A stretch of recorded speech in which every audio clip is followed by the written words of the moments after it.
Well, I'm here today with Paul Dolinoy, who is a member of our advisory board, an esteemed member. Also serves on the NYSTERS Real Estate Advisory Committee and a longtime Equitable person. I'd love if you could maybe first give us a little bit of background on your professional journey. Well, thank you, Ryan. It's nice to be with you. I'm going to go back a little over 50 years when this all started. When you were 5? When I was getting out of college, I had the opportunity to go to Europe with a professor friend of mine and drive his car. So we spent 3 months in Europe touring many beautiful countries. Wow. And when I came back, I met with my dad, and my dad said, "What are you going to do now?"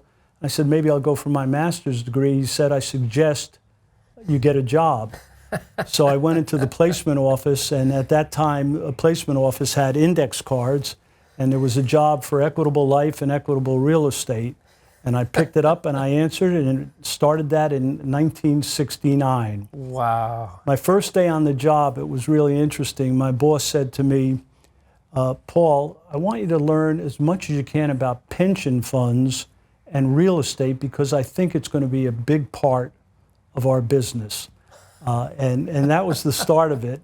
And then they transferred me from New York to San Francisco. And 2 companies really are responsible for starting institutional investing in real estate.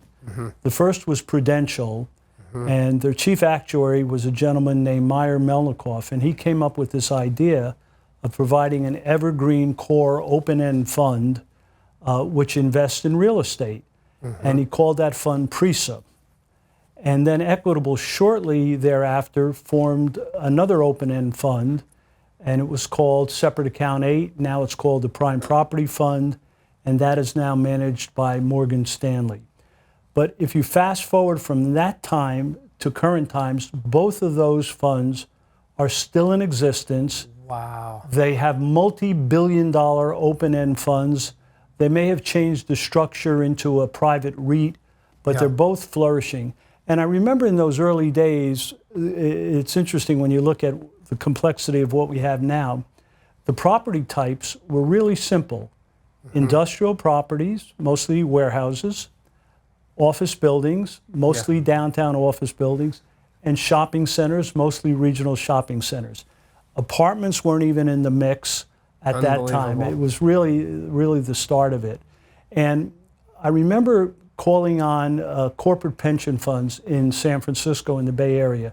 I remember specifically calling on Crown Zellerbach, Foremost McKesson, and Chevron. And when I went into those meetings, they said, "Well, why should we invest in real estate?" And some of the reasons I said then now still stand true today. You invest in real estate for diversification, a more efficient frontier. You invest in real estate for income, and then the potential for appreciation, and it's a hard asset. So that's how it all started in that, and then from then it's just become more complex. Well, and so back to those kind of early days. So you're saying that when Prudential and Equitable first kind of came up with these funds, prior to that, essentially pensions had not meaningfully invested in real estate at all. They were just stocks and bonds? Stocks and bonds, and they had something called private placement bonds, and that was primarily what they did. Insurance companies were investing in debt, mortgages. They were making mortgages at that time, and that was the whole thing. And some of the insurance companies that invested in mortgages, when properties didn't go as well, they ended up owning those real estate. So they said, in addition to lending, we may as well own the real estate as well. So, and they started to develop the expertise. Yes. And it was interesting, the investors at that early stage were really 3 primary investors, and we could contrast that to what's happening today. They were corporate pension funds, and pension funds were flourishing. Now everybody's switching over to defined contribution or 401k plans. There were public pension funds as well, but they preferred a separate account strategy, although they would invest in some of the open-end funds. And then there was something called Taft-Hartley or union pension funds.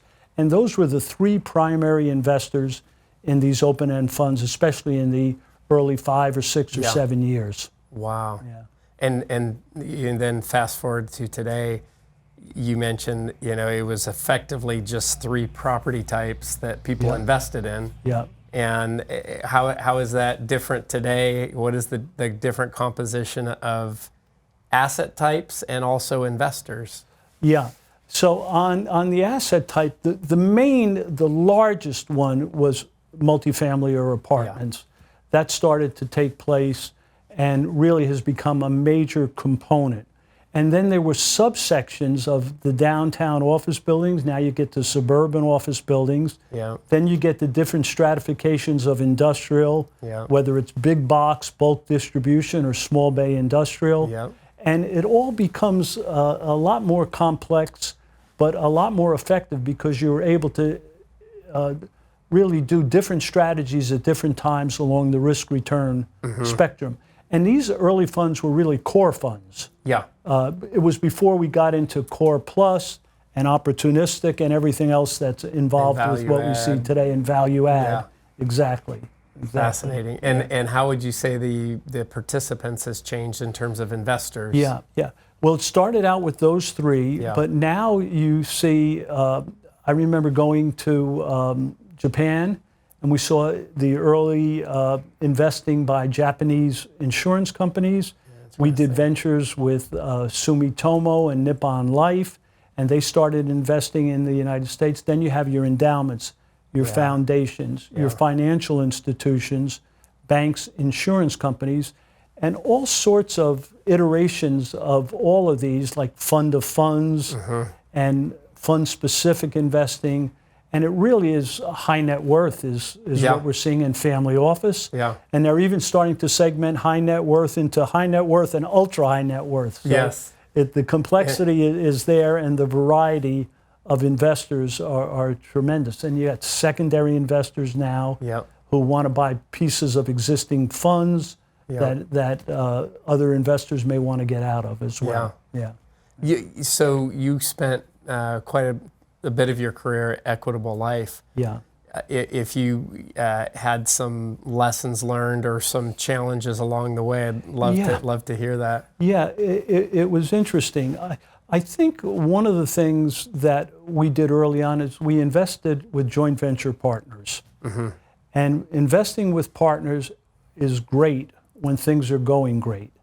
When they're not going great, you know who your best investment partners are. So know your investment partner.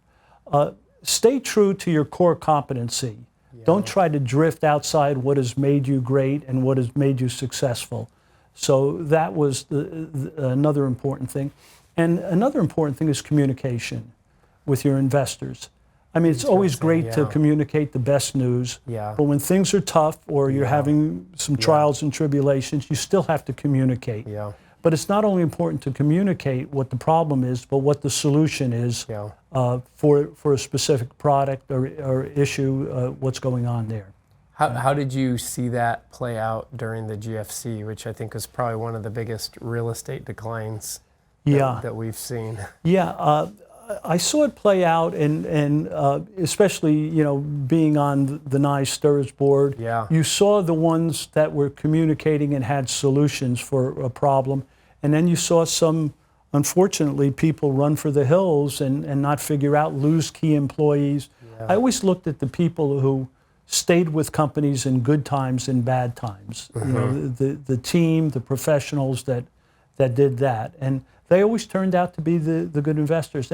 And also the people that could take a bad period of time like global financial crisis and see what's forward. And as we know, some of the best vintage years for future funds were during that period. Absolutely. And not too different than where we may be right now. Right now. Yeah, exactly. Absolutely. Yeah.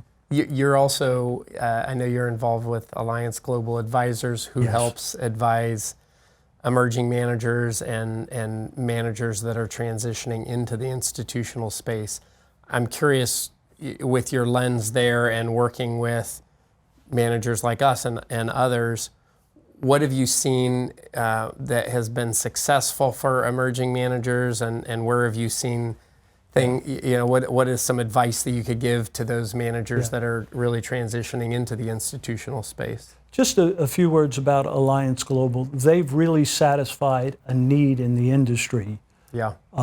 Placement agents provide some of it, consultants provide some of it, but they are squarely focused on best practices, and what I like to say is getting advisors ready for prime time. Yeah. Whether it's their policies and procedures, their ESG or DEI policies, their presentations, tough questions. And I think that was really a great, valuable service that both Heather and Jen have provided to the community. Yeah. And it's been well accepted. The second part of that question was? Just about what you've seen that has been successful for managers that are transitioning, attempting to transition into the institutional space, as well as, maybe some lessons learned or things that haven't gone well. Yeah, I think that the companies, the industry is, you have your major big advisors, your Blackstones and et cetera.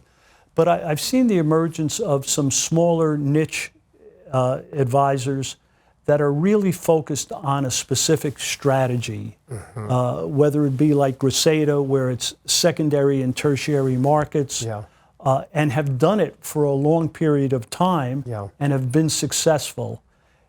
Sticking to that strategy has always been very successful. What's got you into your business, where you've done it, and again, back to that concept of not drifting and staying true to your core competencies. I've seen people that had a great business and they decided, I've invested in maybe industrials and now I'm going to be a developer. Yeah. And those things have gone wrong. I've also seen strategies where you've used leverage, even on mortgage vehicles, and we haven't talked about the variety of mortgage vehicles or debt vehicles where you use, you're lending, but you're also leveraging your position in that, and that hasn't worked well. In certain markets it could work well, but it hasn't overall. So again, staying true to what has got you in the business is really one of the most important things. And being able to, stretch a little here and there based on, markets, what you're trying to do, but always staying true to your core competency. That's really helpful. On the NYSTERS board, you've been a member for over 20 years, 25 years? 25 years now. Maybe if you could speak, so NYSTERS, for those who don't know, is New York State Teachers Retirement System. And you're on the Real Estate Advisory Committee. Could you maybe speak to some highlights there, or what you've learned in your involvement in NYSTERS? A couple of things. I remember one of the original deals we did was, and we haven't talked about entity level, where we would buy part of a company, help grow that company, and provide great cash flow, because cash flow is very important to these retirement systems. And that was one of the first investments I got involved with. But it all starts with NYSTERS, with the staff. If you have a good staff, and they have a terrific educated staff up in Albany, and great executive director, that is the key for our advisory board. And we see exactly what they're doing. We help where we can. If we're in a specific market or we know a property type, the staff will ask us from time to time to look at it. But we rely on the staff, and we provide, guidance in certain areas, whether it could be insurance or a different asset class. And we have such a broad array of experience on that board, like Graceada has on their board. That's a terrific board as well. Now that you are semi-retirement right now, and you've been able to get more involved in advisory capacities, I'd love to understand what attracted you to getting involved with the Graceada board, and what have you enjoyed about it? A little bit more. I've been involved with a lot of boards. NYSTERS, we talked about. I chaired a board for J.P. Morgan, their Income and Growth Fund. I've been on the Pension Real Estate Association's board and Alliance's board and PRIA's executive committee and a variety of other boards. When we met, I met you and Joe a few years ago, and we had met before, but we got into some serious discussions. And what I always say to myself when I meet people and say, might be engaged or involved with the company, I ask myself three questions. I said, do I like the people, the team? And I always have to answer that yes. And it was a clear yes with Graceada. Secondly, do I like their investment strategy, their investment thesis, and do I think they really have a chance to be successful? And it was clear that with what you were doing, that answer was yes. And the third thing was, can I help? Do I think I can help? And I got to answer all those three questions, and they were clear to me, when I met you and Joe and the team.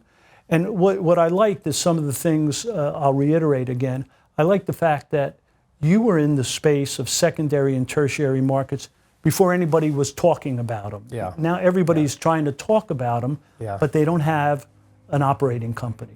And you have an operating company that can really service all aspects of the business. We are sitting here in Modesto, California. Right. And, the Johnny-come-latelys in the space, they're dabbling in it, but they've got their hands on one side or the other side, and they really don't have a track record of performance. And you've got 17 years of performance. It's been, very attractive returns for your investor.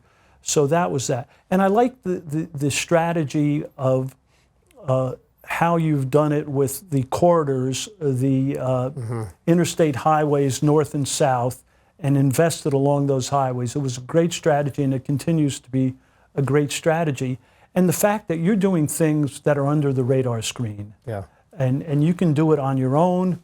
There's not a lot of fanfare. You're getting things done, and I like the pipeline. I mean, pipelines ebb and flow, but you usually have a robust pipeline in what you're doing, and you have a track record for executing. And sellers know that you can execute, and that's really important as well. Well, I appreciate that very much. There are, young people starting into our industry all the time, and you've had this vantage point of being able to see the industry evolve over time. Do you have any advice that you could give to people that are starting new in the industry? And what they can do as they think about their career? I've mentioned, I've mentored a number of people, a lot of young people. I like to do that, and I'm doing it probably with 5 or 6 people right now. And the advice I give to them, I give them a few different aspects, nothing that you would exactly hear from everybody. But the first thing I do is I say, you're part of a team. You've got to be a team player. You've got to learn. You've got to be with the people. And I get a little concerned with remote access because you don't get the fiber of the company and the culture of the company. So I get a little concerned. So I said, spend as much time as you can with people in the office, learning. And then the second thing I always tell them, I said, present. Present, your presentation skills are very important. So a lot of people don't like to present, but you take every opportunity that you can to present to committees. If you have a chance to present to clients, it really is so important for your future that you could communicate a real estate strategy, that you could present, very important, and always do it with a little sense of humor too. The world is very serious right now, but you always have to have a little sense of humor when you're presenting as well. Very true. Very true. Just as we're rounding out here, I would love to, if you could tell us a little bit about your car hobby. I know you've got a little bit of a appreciation for cars. I have particular ones. I have three sort of hobbies that I like to do, and when I was growing up, and when the mid-year Corvettes came out, 1963 to 1967, I always wanted one. I couldn't afford one, and if you could afford one, you couldn't afford the insurance. So the family, myself, my daughter, my son-in-law, we own 3 Corvettes. We own a 1965 yellow Corvette. We own a 1967 green saddle leather interior. Wow. Both are beautiful cars. And then I bought a car when I lived in Atlanta, a 1995 black convertible. Oh, yeah. And that. So we've had a lot of fun with the Corvettes.